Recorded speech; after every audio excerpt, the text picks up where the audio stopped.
right, these are the dailies that you're waking up to today. Ruto hangs on to Raila for survival. Is the splash of the front page of the Standard today. Politicians field day. Odinga's ODM parties. Two deputy party leaders, its chairman and minority leader, get plum posts as President Ruto unveils a second batch of cabinet nominees with 5 old faces making a comeback, and critics hitting out at the head of state for ignoring Gen Z's demand for professionals. You have a story on page 3, 4, 6, 7, 8 of the and 9 as well of the Standard today. And enter Raila, the coalition king, is what is on the front page of the Daily Nation. Ruto Raila, new union to redefine 2027 race. And the grand hijack, this is what is on the front page of the People Daily today. Kalonzo, the last man standing. And it says here, shameless politicians that exploit sacrifices by Gen Z, including bloodshed in their revolution for good governance to cut deals and secure nominations into Ruto's cabinet. You have a story on page 4, 5, and 6 of the publication today, the face of President Ruto's government of national unity. And Ruto, Meza ODM, is on the front page of Taifa Leo.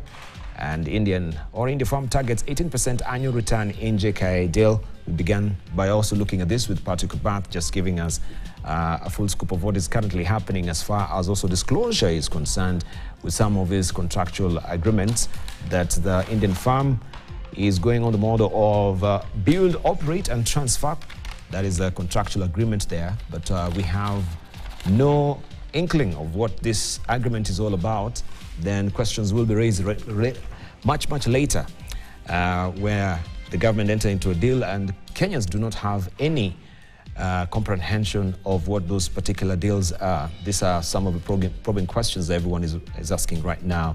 Where is the disclosure about this? And you remember there was the Occupy JK as well, where there is that trepidation regarding the assets being sold here in the country as well. This is what is on the front page of the Business Daily. Allow me just to jump over to the editorial cartoons. You can see this as well, the reflection of where we are as a country, and political unity and national unity, and ODM that is been changing tones lately regarding the stand on the cabinet appointment. And this is the engrafting of orange into the watermelon, or watermelon into orange, as you can see it here.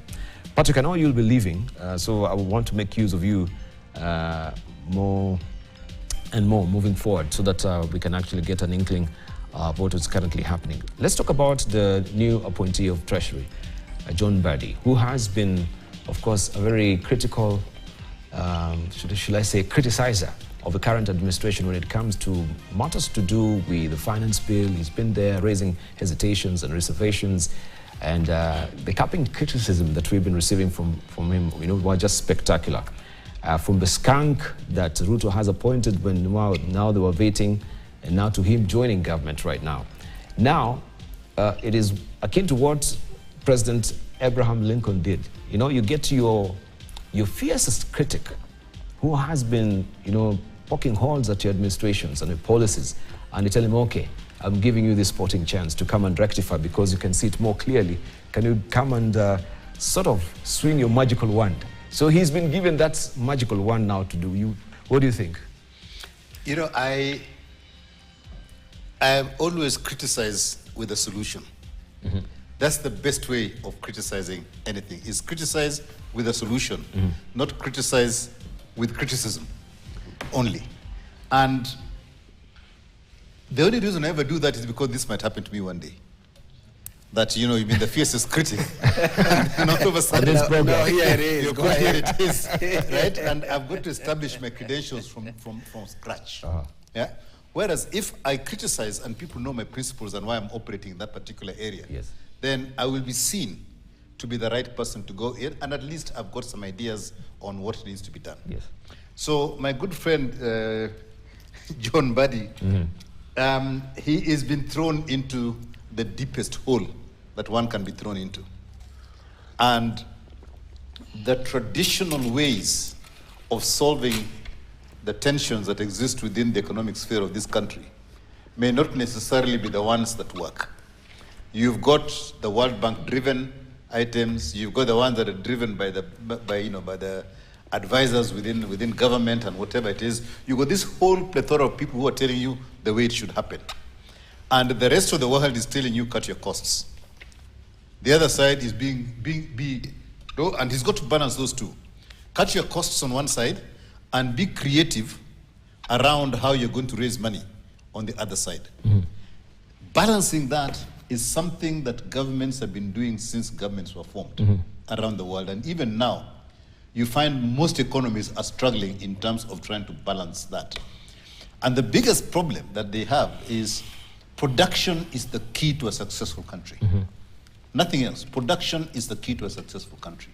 And if you cannot get production working, even though the cost of investment in getting production working may be high, the long-term benefits of having good production are much better than tinkering around on the edge of what you have, hoping that it will become better. Mm-hmm. So, and I think somebody, we were discussing somewhere, somebody was talking about, the Kibaki time when they're putting in the economic stimuli in this sector and whatever it is and so forth, to get those sectors to begin to grow so that they can be productive and put money into the economy.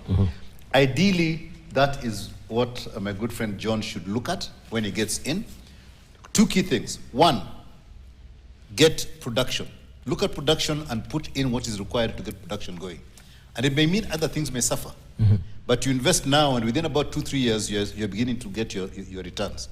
And 2-3 years is when the political, whatever it is, the political landscape will want to change again. Yes. So you've got to invest so that by that time things are happening. And you can say we swallow the bitter pill today, yeah, and within 2 years you're now getting the fruit. We've been toiling and laboring and everything else, and the tree you planted is beginning to bear fruit. But the key thing, and I think this is where he's been criticizing the government about what they've done, is they must cut costs. And if they don't cut costs, doesn't matter what he does, is going to be the same problem as all the other people who have been there before. Cutting costs in government is key, making it slim, making it efficient, and those are the bitter pill that you may have to swallow. Because the current political way they are working is that they've got to keep their political base happy. But if you cut down on the size of government, the whole of the country is going to be yelling that you are firing their people. And then politically, that is almost suicide. So I don't envy my good friend. He's been criticizing, but I wish he was criticizing with solutions. With solutions. Because now we'll be actually talking about the solutions that he had been putting on the table. But now I think it's a good time that as he's going in, he should listen keenly to some of the alternative solutions that could actually be done in this country, painful as they may be. Taxing is one thing. Cutting jobs is another thing. Yes. Private sector, and I always come back to this, if a company is not performing, you cut costs. That's the first thing you do. Cut out the fat of things that you should not be doing, right? And unfortunately, it's always my favorite thing. Communication goes out, PR goes out, advertising goes out, all those things go out, right? And you just remain with your core operations. And this government that is coming in now, they should start looking at retaining only the core services that government needs to do for the next 5 years and focus on increasing production and reducing costs. So how do we break away from this, fervent invocation of the opposition, especially when we have an elected administration like we did with the Kenya Kwanza, but we still have the clammy fingers of the opposition coming in and looming large to save the political sort of instability of a day like we are in as a country? Because what we are offering right now, as you say it, we have a very different kettle of fish in the Gen Zs with the political or the politics or brand of the politics they are actually proffering, which is destabilizing upsetting the apple cart completely and setting new, of course, sort of politics scenario and landscape in this country that we need to overlay with new solutions. But now what we have, as we can see with the current formation, is a band-aid solution. We're not healing the problem. I think it's not a band-aid solution. And let's listen to the president, and I hope this time he means it. I hope he means it. He says, we have formed a cabinet that is going to be, very creative. They're going to do a lot of work. They're going to change things and so forth. So he has put in saying, I've listened to Gen Z. We need to make changes. This is my team that is going to make changes, right? That's what he said. Outside, people are saying, these people have been here forever. They've never made any change. So do we believe you? I think he has put a lot of emphasis on these people being the right people to make that change. I beg to differ, right? Because he's saying the people are coming to make the change. What is his vision? I haven't seen. My vision is what I call a distributed society. That is what I'd put straight out there. A distributed society where we actually have everything happening at the smallest local level, right? And a distributed society will work on a distributed system, which for me is the IT platform. And that is the vision that you put out there. And all these people who are put in and said, I want us to take decision-making down to the ward, down to the sub-county, and everything can happen at that fingertip, right? That is the decision that I want to hear from the top. And everybody will then be driven by one particular thing, yeah? You remember, I think it was Kennedy or somebody back in the US who said that our plan is to put a man, in the US. Our plan is to put a man on the moon was it in 10 years? JFK. Yeah, JFK. That was a simple thing he said. And that alone drove the technological development in the US, right? Putting a man on the moon, the kind of things that they had to do to make that happen actually changed the economy of the US and brought in technology, brought in all these things. So what is it? What is that one thing, right, that we are saying we want to do as a country? And then it gets all these people to rally behind that one call. All right. And that is what is missing from our political class, right? They've got all these great things and whatever it is, but as a political leader, I would have one single statement. But unfortunately, I'm not a politician. I'm a simple private sector person. We need to have a clear message, one vision. Yeah, we had Vision 2030 that was broken down into a lot of stuff. It's been thrown away. We need to get back to something as simple as that can rally the whole country and rally the country for the next 10, 15 years, as was intended. But unfortunately, our politics is exactly like that. 5 years, throw everything out, yeah? All Come in, agenda 4, was it agenda 4? Yeah. Yeah. And then now you got better, you got the whatever big 4 it is, agenda. all these things. Yeah, we need to focus and just keep that particular thing going. Some of the faces that we can look here, they have graft cases with the EACC. We are speaking of Governor Oparanya. I might not maybe be privy to the latest information, but 56.7 million shillings graft probe, still that ominous cloud is hanging over him. He's bound to be going for the vetting at the National Assembly, and I think this will be one of the things that he'll be picked on. As far as his also tenure is concerned, 10 years at the Kakamega County. So how do we shake off this? And how do we know then that also the power that be will not sanitize Oparanya, or the overbearing hand will be prevailing over the EACC as well with this case? We have this thing in the Constitution, and everybody jumps back at it. You are innocent until proven guilty. That one provision is the sanitizing. That is the one piece of soap that will rub everything over. It doesn't matter what it is. Guilty, innocent until proven guilty. So when I go to vetting, that's all I'm going to say. Yeah. I have not been convicted by a court of law. That is what a guilty person will say, as far as I'm concerned. So I'm guilty. I'm guilty, but I'm not. Until Innocent until proven guilty. I'm innocent until I'm proven guilty. Yes. That's what the guilty person says. Yeah? But when there is aspersions cast on your person, and that is chapter 6, right? Chapter 6 talks about the optics. If there's an aspersion that has been cast on your character, chapter 6 says you should not offer yourself. And that is actually what this parliament, that is, or the vetting committee, must be open to. And they must ask those people, Are you comfortable sitting in that seat with this cloud over your head? And keep asking that question. And if that person keeps saying, I'm innocent until proven guilty, that person is not suitable for that job. So this vetting process has got to be hard. And if they're not hard enough, which is what the Gen Z have been saying, be hard on those people. We want people, credible people, who are clean and who can be trusted and who can be open. If they can't, as a vetting committee, do exactly that, you're going to have a problem with these young people again in this country. I think it's just everybody has to do their job. And as I saw in Parliament the other day, people are saying, bring them, we are going to do our job. Let them come and for vetting. But vetting is not a friendly thing. Vetting is, you're actually saying, I am putting somebody here to be in charge of 50 million people in whatever docket they're in. Is that person suitable first? Is he credible in the eyes of the people that he's going to be serving? And is he going to be able to run that race? And is he going to be open enough so that we can give scrutiny to what he does?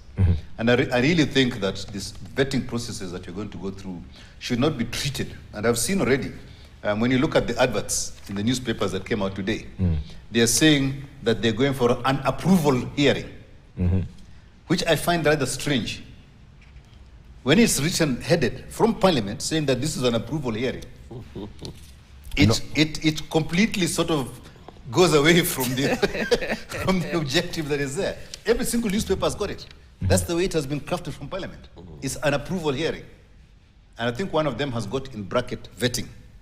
Now you've got approval as a headline and then vetting in the middle. Are the two things the same? They are not.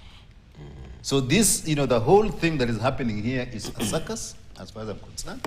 So you've got to go for an approval hearing, which your objective is to approve, not to vet.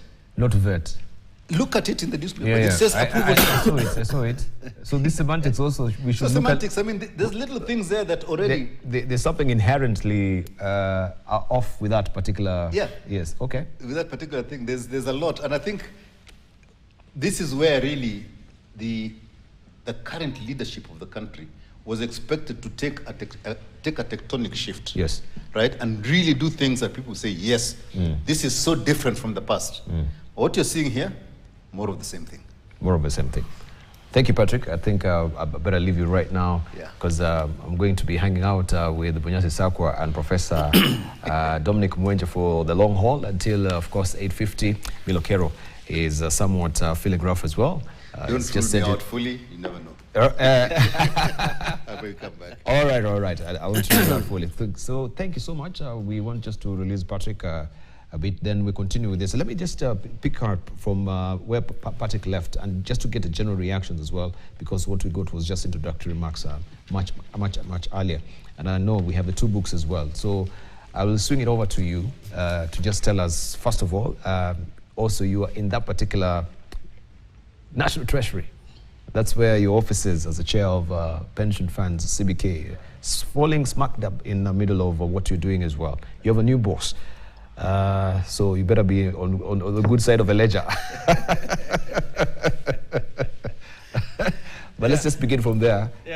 Your reaction and what is happening at Raise, is this just a band-aid solution to a very festering wound that is in this country? I look at this from three different perspectives. Number one, and I know John now is going to become our boss at the Treasury. Number one, I would look at this as a reshuffle and a firing. You reshuffled the cabinet and you brought in new faces within the cabinet. Now, with 2 points to point to. One, to contain critics. That's number one. Number two is to make sure that the parliament is also aligned to what is happening at the political level. So we are looking at both governance, politics, and policies. And if you listen to the president, he went through, I think, the three of them. In terms of politics, the governance issue for the things that he said he's going to do in terms of procurement, in terms of trying to contain corruption, and the policies that he said he's going to work on. Now, let me focus on the four guys from the four members that are incoming from ODM. Oparanya was one of the harshest critics of the Hustler Fund, now is squarely under him. And what I see the president doing here is telling folks, you are my biggest critic.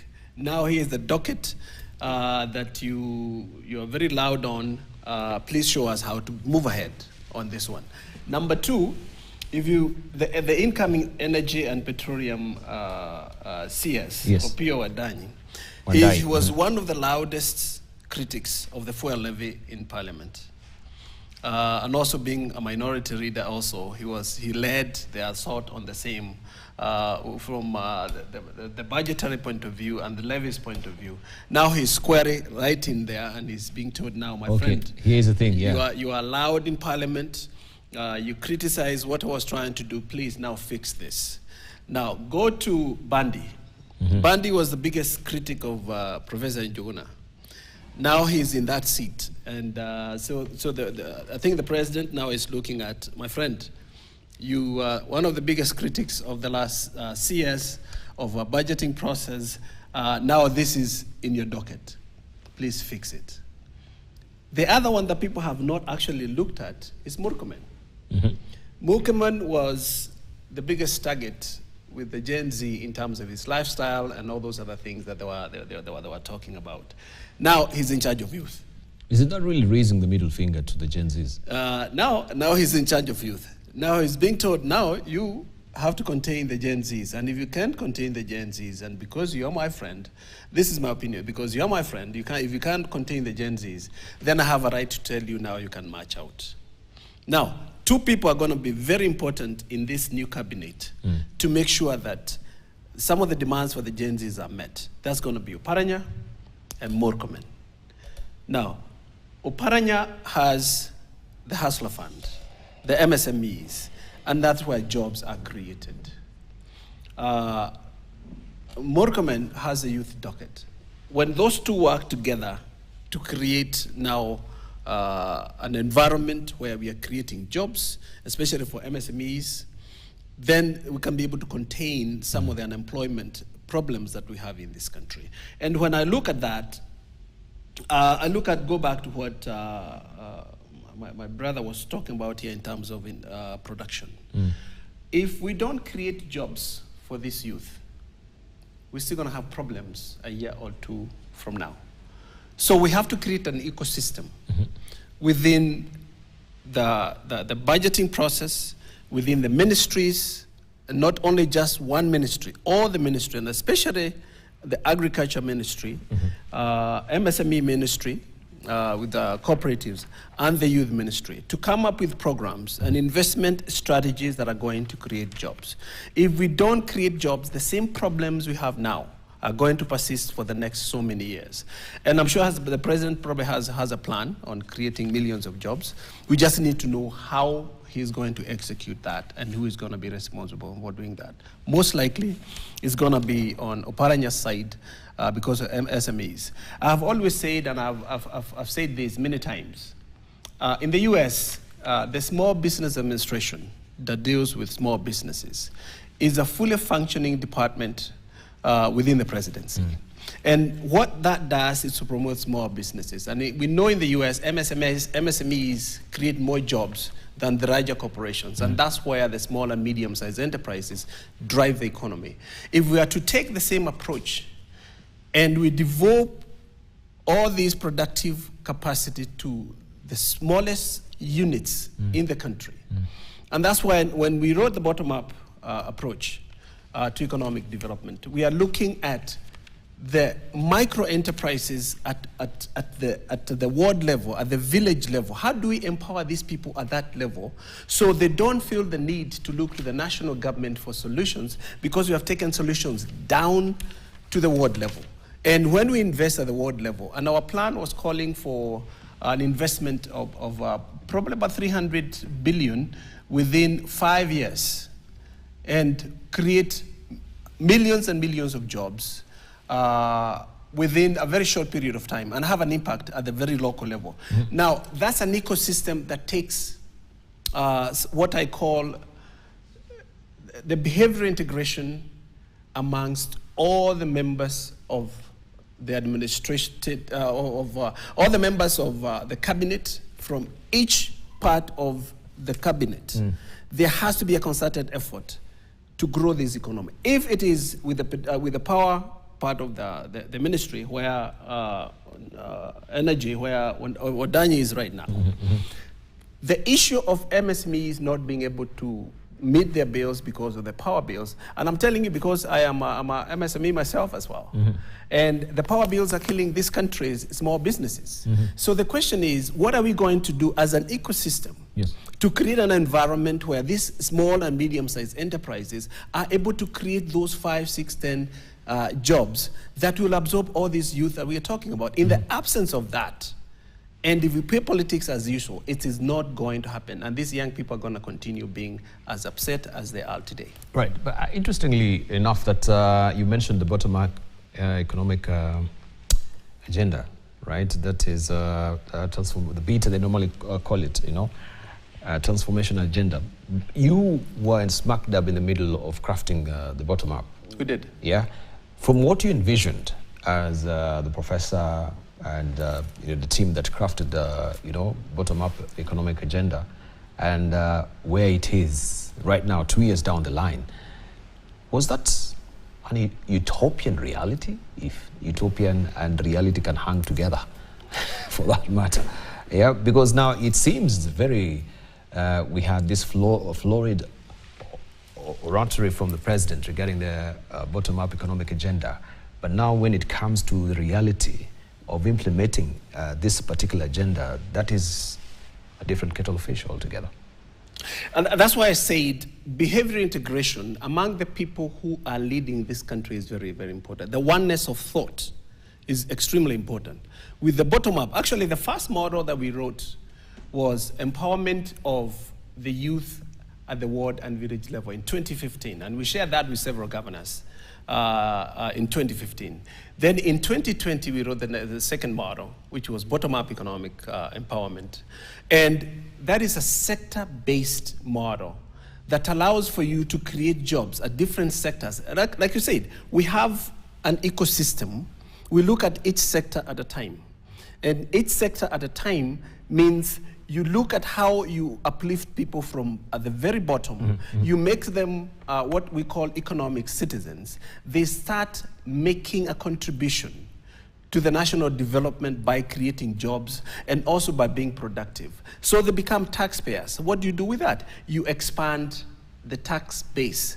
You expand the middle class. Instead of having a very small group of people at the top, a very small group in the middle, and a very large group at the bottom. You get as many of these people to the middle, so you expand the middle class. If you look at any developed country today, they have very, very, very well managed and very large middle class. And that's what China did.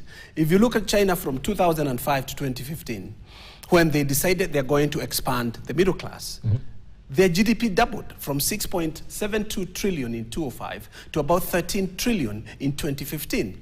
And how did they do that? By just expanding the middle class and in making sure the productive capacity of the country is increased in very deliberate ecosystem way of creating jobs, from manufacturing to agriculture to tourism to IT to all these things. And if these cabinet secretaries were to look at that and say what we are going to do now is not politics as usual, it's try to look at how do we have the biggest impact and create jobs for our people, regardless of which ministry you are in. That ecosystem is extremely important, which has to be led from the top, coming down. Now, if we are able to do that, then we'll solve some of our problems. And those two books is exactly what they're talking about. Right. When you look at how do we fight poverty, while at the same time, you are increasing the productive capacity of the country and empowering as many people as possible. All right, we shall look into these books. I would just want to come to Bunyasi Sakura as well, talking about MSc, and also later will tell us the latest development also with the KDC. Looking at the legacy loans that also we have a KDC seeking to write off this legacy loans, interest and penalties on defaulted loans as far as back into 1960. And you are applying the in Duplam rule that is coming into effect. You'll tell us more about that briefly, but you can tell us, first of all, under your ministry, I mean, under your corporation there's been changes as well, that you'll have a new reporting boss in your docket. I think it's been a docket that has seen a lot of changes.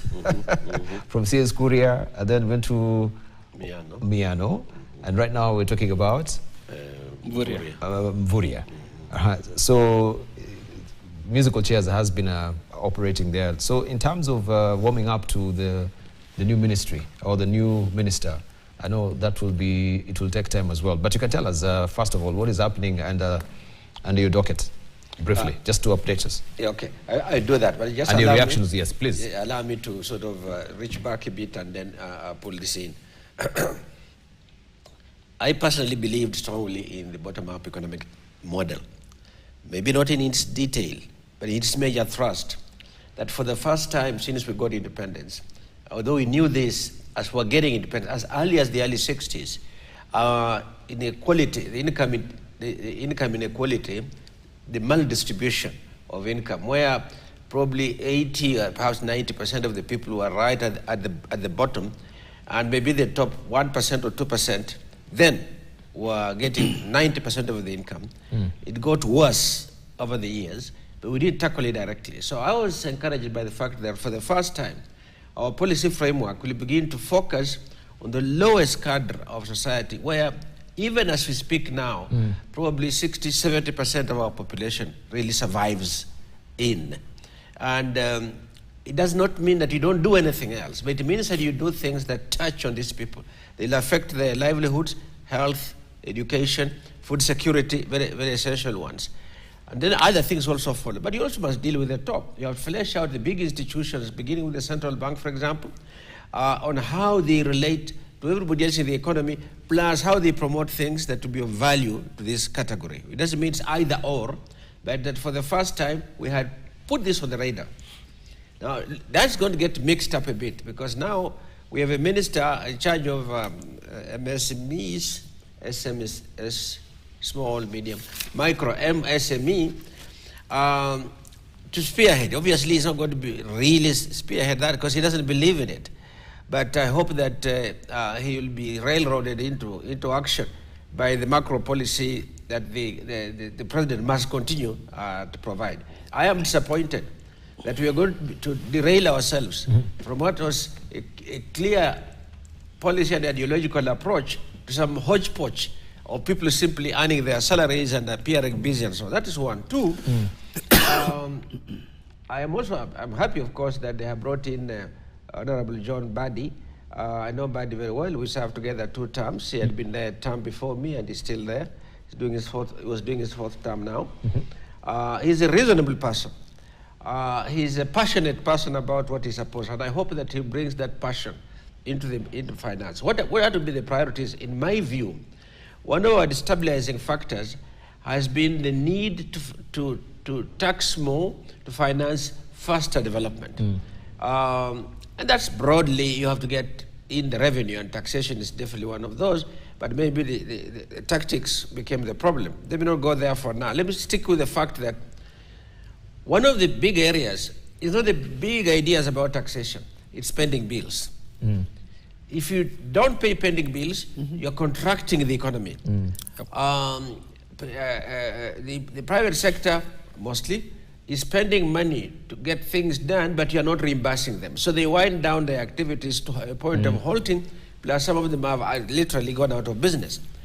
Honorable Badi should focus and demonstrate something different, that they're going to give priority to pending bills and not use tactics that are used in the mafia sector, where you decide that, we can't pay this bill, let it be subject to some re-audit.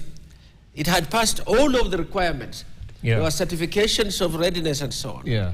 And now you want to put them back in areas that are very ambiguous. John Badi should seek to progressively give himself 2 years. There will not be more than 2 years for this cabinet, because in the 3rd year will be right onto the campaign trail, and the chances of people not working together well are even higher at that time. But in the meantime, let them demonstrate that they were a government in the opposition. As they say, opposition is a government in waiting.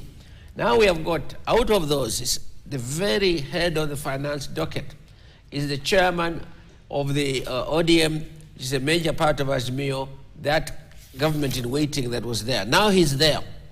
For me, he has to stabilize the country, the economy, and he should start by paying pending bills. There are other reasons why pending bills are an advantage to pay, but now for this brief thing. But hang on that particular point, just to ask you, because when you cast aspersions along the task force that was formed to also relook on these pending bills, we had all manner of, subcontractors and suppliers who we cannot account for what they're being paid for. They never delivered at the end of the day, especially from the counties. Some shadowy companies, they've done some very sloppy jobs. They've not followed the procedural propriety as far as even maybe and the road construction is concerned. We're talking about following the specification, poor workmanship. Why should they be paid? Because I think the task force then should be doing a good job in trying to interrogate these really genuine suppliers that should be paid.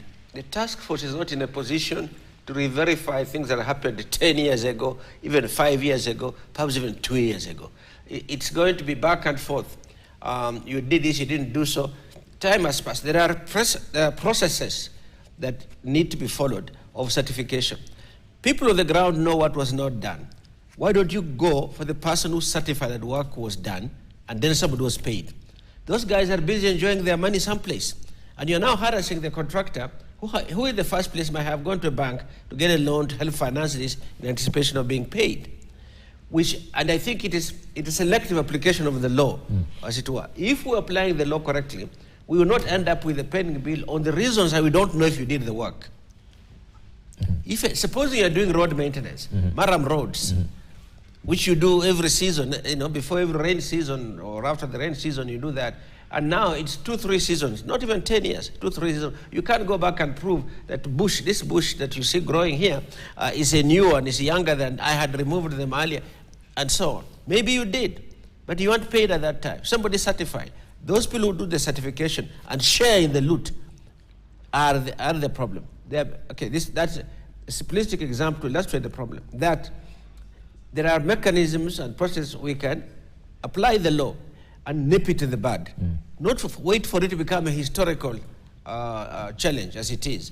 I know people, and that's not always a good way of doing it, that's very anecdotal, who truly seem to have done work, were not paid, and are essentially going out of business. Marriages are on the rocks. Kids can't, yes, real serious issues. And there are also, of course, air suppliers. Air suppliers are known within these systems. We are not applying the law. Maybe the evidence, the bar of evidence is too high, I don't know. Let us relook at it. Let us not refuse to pay, then go in for a commission or a committee to relook at the documents. Of course, by that time have been hidden and so on. You didn't have them in the first place, you're not going to have them unless they create fake ones and so on. They have a credible person on top of that committee. He should have been given powers to recommend prosecution directly and not be operating deep under. Eddie Ouko is one of our senior citizens in this country. He's a very competent person. I have a long history. I know him of a long history. He should have been in a committee in which they can recommend directly to the DPP for prosecution, if that be, and some of it goes to finance for payment. But now it's buried somewhere, under this, and there are very many others who are operating. You don't quite know what authority that's going to have. Badi should hasten to stabilize that aspect of our economy. Second stabilization I think he must do. It seems in this country now that the only jobs that are worth talking about are government jobs. And there is a good reason, there is a rational reason why that's the case. Not a good reason, a rational reason. Yes. But it's a horrible direction we have gone. One, that people in government truly earn more than in the private sector. Yes. Their salaries are competitive, but beyond that, the perks, unofficial perks, they seem to come with it. You have access to this, you have access to this, you have access to this. You're going to become not only a millionaire, even a billionaire, quite quickly. That's part of the criticism of some of these cabinet ministers. They've been there under 2 years, and their apparent net worth is in the billions. We clearly are seeing why there is a big attraction to go for government jobs and so on. Government can't be the dominant employer. The private sector is now, I can't say hiding, but it's sort of being relegated. So Badi should reset our economy to be led by the private sector, to be facilitated and supported, of course, by public sector funding and so on, as was intended. We are not, we have neighbors, if I've mentioned that to be unfair, but we have neighbors who had philosophically a different approach, in which government was the dominant player, which government was the mother and father of all of them and so on, and private sector were not tolerated. Now, we had taken the opposite approach. It has been working for us very well. Now we are at a time when anybody looking, somebody has a private sector job and they say, but I wish I could get a job in government. If I go there, I see so-and-so went and within X months they were able to build a house and so on. Something we know is going wrong. I'm sure that those in government know it even better than observers from outside like myself. That body should work on it. He should not go the route of trying to raise revenue through taxation as the dominant way in which we shall manage this economy. Of course he needs some revenue, he does, and so on. Now, I think he's in a position, because he's a doer, he's not a theoretician, he's a doer. So if anything, he'll do well. My last one on this one is that during these 2 years, some of these cabinet secretaries we have had have never spoken in public on issues of public policy. They always left it to the president to do so. So he's talking on that, he's talking on this, he's going into some detail here, and the CSSR just sitting, I would say, with their arms crossed. They ought to get into it and begin to talk about it. I would like to hear what Honorable Paranya will tell us now about the issues of hustler funding, which is very, very important, by the way. It has enabled ordinary people, very ordinary people, to be able to raise 10,000 or 20,000 or 50,000. That's not something to be frowned upon. But the rate of defaulting as well with the funding has been... I know, but you see the default rates that are about 30% are not in fact higher. I can give examples, but I don't want to give examples here that could have, that may be misunderstood. Yes. May be misunderstood. Research has shown that the levels of default, even when we think it's good, is usually oscillates around anything up to about 30%, even more, okay? And then you have to go through all kinds of ways in which you restructure, you do this, but there are always some losses that occur to it. Whereas we can't justify non-payment, that level of borrowers, the money recycles in their sector of the economy. It's not money that has been taken. I'm putting a qualitative nuance to fraud.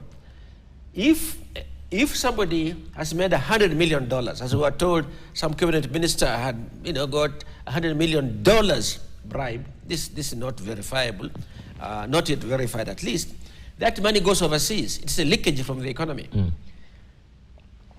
The resident of Mkuru Njenga or some corner of Busia where I come from, or some place in Muranga, who has borrowed 25,000 shillings and has defaulted on 10 of it, that money that is a default is part of that economy. It's not been exported.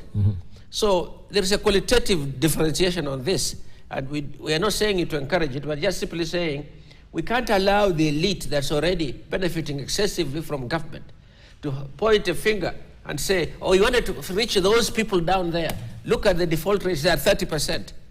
Default rates of 30%, what have they been? As we speak, if we're honest about it.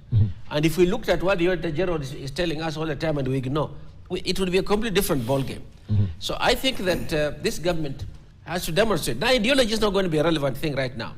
But I just to do proper administration, and for my friend John Badi, he's at the helm of it. He has to stabilize the economy, and that's going to be the priority. Not grow it, no, just stabilize it. So people have greater trust and more comfort that at least there's no punitive measure that's coming out and so on. Job creation is going to be important. It won't happen overnight. And now I know that I've spoken for too long, and I must conclude on this note before, and then later I can come back on the... KDC much later, yes. Yes, I can come back to KDC later. The Gen Z challenge that we have had was, in my view, it was policy, it was ideological, it was above everything else, they were quibbling about things that have something to do with ethical behavior, with integrity. They are concerned about what they see as major diversions from what is pronounced and what's done is different. None of what has happened, their push, which was constitutional push, has been completely hijacked by our traditional players in life, in our system here.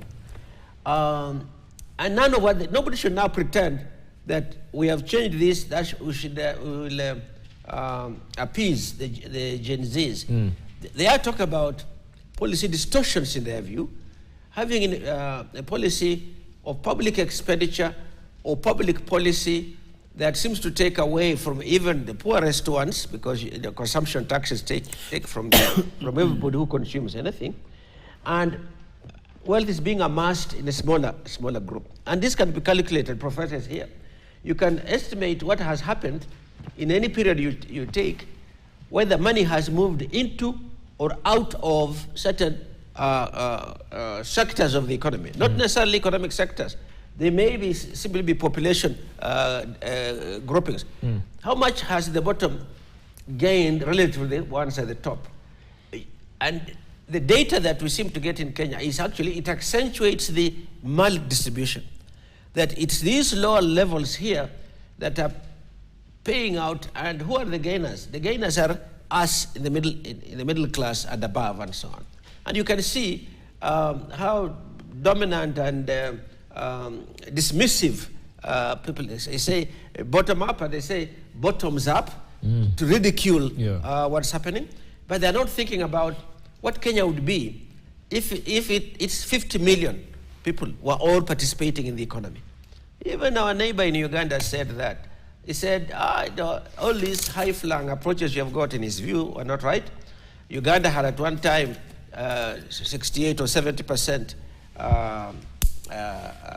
subsistence economy, and his challenge was to reduce the level of subsistence so that most of the people are move into the commercial sector. And he had some calculations. I think he had moved down by about 30% now, which he saw as a big gain. He's not through with it. We must be aiming to get that class of people out of abject poverty into survival even. That is going to throw back small surpluses, but the aggregate, that is going to lead to improved lifestyles, better health, and a little more income. Not big deals, no, just marginal changes. It must not be worrying about whether SHIF will now enable guys to fly to India and get cancer treatment.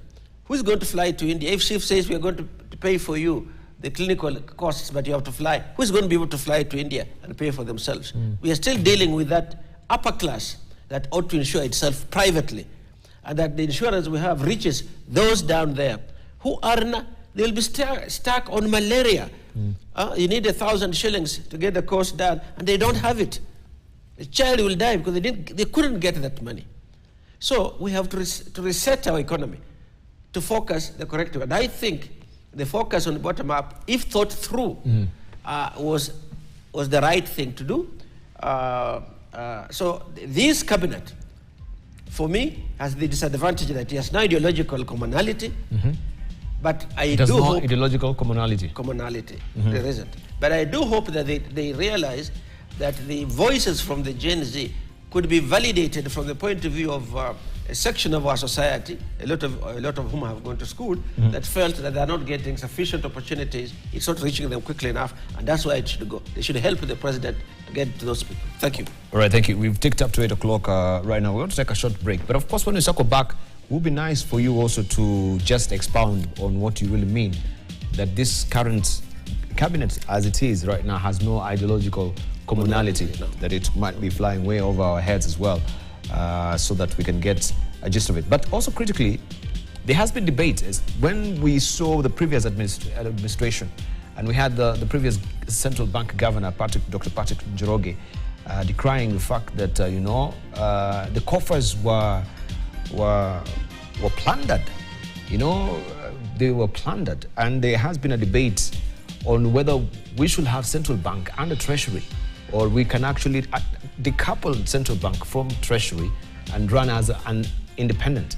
I think the Federal Reserve in the US is just an independent here, so that at least we are not beholden to whoever is in Treasury. Central bank is central bank, so that no one will come and say, can you directly wire these billions of shillings and trillions of shillings to this particular account, so that we don't have a scenario where we have, we are inheriting coffers which are empty.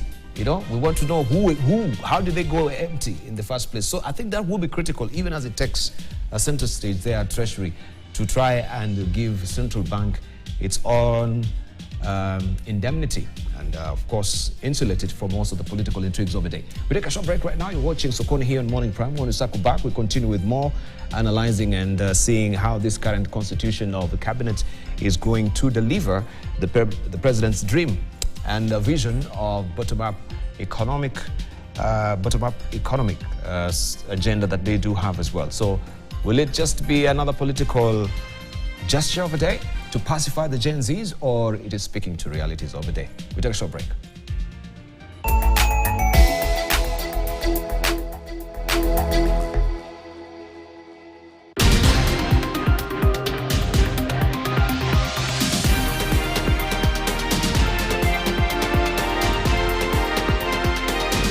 KTN News. Get the whole story.